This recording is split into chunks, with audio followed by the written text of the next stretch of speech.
What is up, guys? DwkVideos. If you're new to my channel, I make military content, put it on the internet, and help you guys out. My social media links are down below, and let's talk about vaccines. So if you're watching this video and search for knowledge, you're in luck because I've given 10,000 plus vaccines since I've been in the military. I'm a hospital corpsman, so medical enlisted for the Navy. I did like a 1.5-year tour through Great Lakes, which is our boot camp, vaccinating recruits, vaccinating A-schoolers, and vaccinating staff, like the drill instructors. Now I'm here in California and I continue to vaccinate people. So I actually know a bunch. When you get to boot camp, this is the process. When you get to boot camp, right, on your like P1 day or P2 or something, pretty sure it's P1, you're gonna get a tuberculosis skin test. Isn't a vaccine, but it's a needle going in your arm, so I thought I'd talk about it. It's a PPD, purified protein derivative, which means under your first layer of skin, it's an intradermal shot.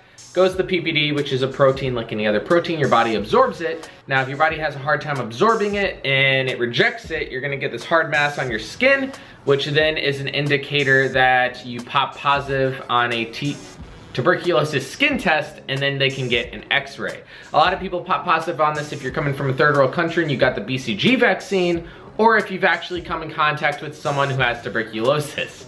Unfortunately for you who had the vaccine before, USA doesn't really recognize the vaccine, so you're gonna have to start the ionized radiation therapy for having latent tuberculosis. Now, if you come back with an actual case of tuberculosis after your x-ray, you're gonna get quarantined, everyone in your division's gonna get quarantined, and it's gonna be bad news.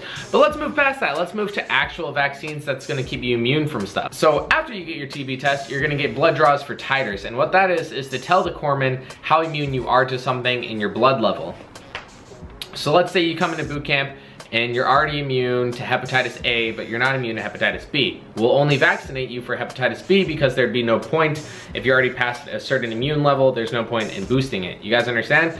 That doesn't exclude annual vaccines or vaccines when you're going to other places. We'll jump into that. So what you can expect is your MMR, measles, mumps, rubella, your tetanus, which comes in the form of Tdap, tetanus, diphtheria, and acellular pertussis, which is for whooping cough. Diphtheria is a gray-like membrane, covers the back of your throat. It's a respiratory infection. Tetanus, you can think of deep puncture wounds, lockjaw. Pretty standard. You're also, you'll get that every 10 years. So if you do make this a career, you'll get that twice in your career. If you're a female and you get pregnant, you'll get it during your 3rd trimester of being pregnant, along with every 10 years. You'll get your meningococcal vaccine, which is a one-time thing. I know it used to be every 5 years for operational. They cut that out.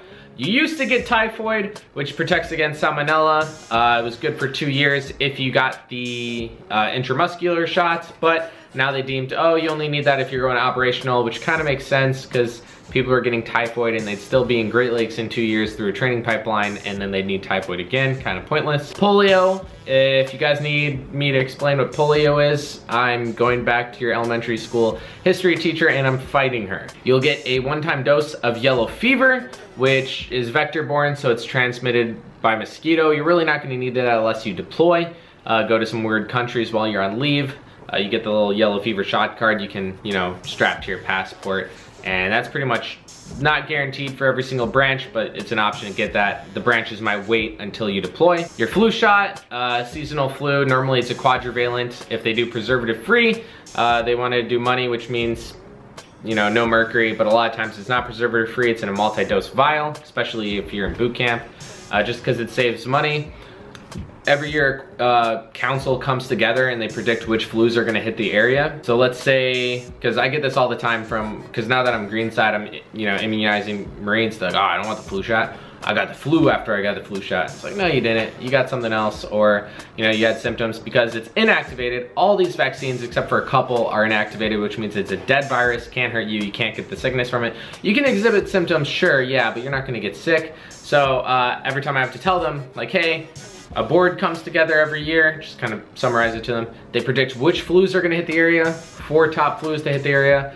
A different flu can hit the area and you're not protected against it, so you can still get the flu, if that makes sense, right? You're also gonna get adenovirus, 4 and 7, I believe. And those will be your boot camp vaccines. Now, specialty jobs and where you're going, you could get anthrax, JV. If you're one of the dudes going to Japan, you'll get Japanese encephalitis vaccine. If you're going to the Middle East, you'll get anthrax, which is a 5-shot series. Some people need varicella if they didn't have chickenpox when they were younger. You might not be immune.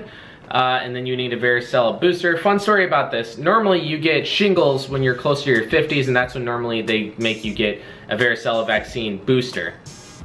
I was 20 years old. I'm 21 now, right? I was 20 year old at my first command, and you know, I came up to the doctor because I had this burning rash kind of like underneath my right pec, and I was talking to, well, not doctor, it's a PA. I was like, hey, what's wrong with me? And they're like, oh my God, like after everything, they're like, you have shingles. You're 20, what the hell happened?